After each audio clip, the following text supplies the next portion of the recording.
Hey guys, today we will be making our ratioed superworm colony. This will be a part of a series. In this video we will be establishing the colony and sexing every beetle I put into pupation. I have chosen 15 females, 5 males, for a ratio of 4 to 1. I originally wanted to go with 3 to 1, but I decided it would be easier to add one more male if it doesn't seem like all of the females are getting pregnant. I'm going to try and avoid gene stagnation by all new beetles coming from worms that are from my primary colony to keep adding a little gene diversity to the mix as I expand and have die-off. For the first few days, I was extremely disappointed in this. I was getting almost exclusively males. This was quite disheartening. But as the month passed and more beetles awoke, I started to have hope. I did end up at some point getting 4 or 5 females in a row, which made me quite happy. But since I was getting so many males, we had to come up with a way of dealing with this. We will get to that in a moment. I'm going to talk for a moment about my expectations of the colony and provide the reasoning behind it. Let's assume you have a colony of 20 beetles,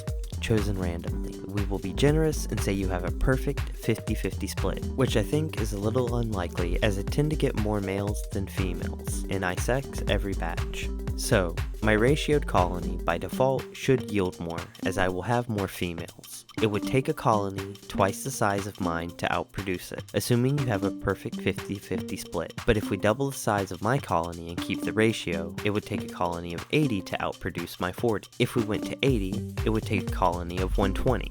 If we got to 500, it would take a colony of 800 to yield the same results. As we scale it bigger and bigger, you can see the advantage of doing this. Less space, less beetles, less resources used to create the worms. However, we just have to see if it actually works and find the magic number. I don't know anyone else attempting this. Most probably see it as a waste of time. I see it as a way to sate my curiosity and potentially add new information into the wild that was simply not there. And as far as I can tell, I am the only person on YouTube bothering with this, and I am absolutely okay with it. Maybe I can be the first to start something. Who knows?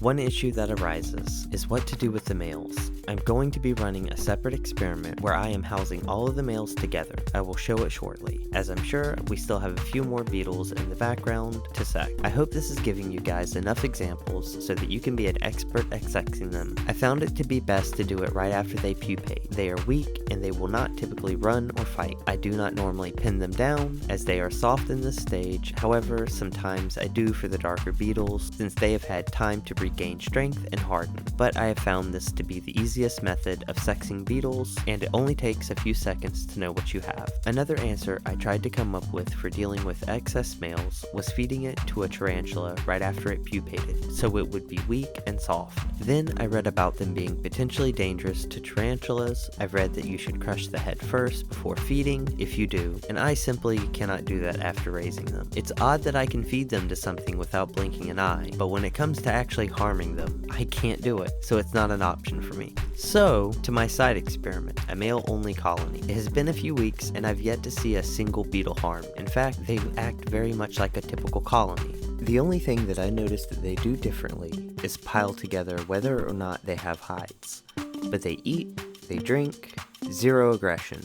I'm starting to wonder if that is a myth or not, or some other part of the husbandry being messed up, like lack of moisture or not removing the dead, making them think they're mutilated beetles, but they're just cannibals. Perhaps if I introduced a single female, fighting would occur, but I'll leave that to somebody else to do. I am currently satisfied with the results, but I will continue to monitor this colony's health and figure out another use for the males another time. Something has got to be able to eat them safely. Let's take a look at our new colony. These beetles are all fresh, so there will be a period of no eggs for a few weeks. Towards the end of next month, I expect to have a follow-up video showing my first yield of eggs versus what I get from my primary colony. My primary colony has anywhere from 4 to 6 collectors, while the ratio colony only has 2.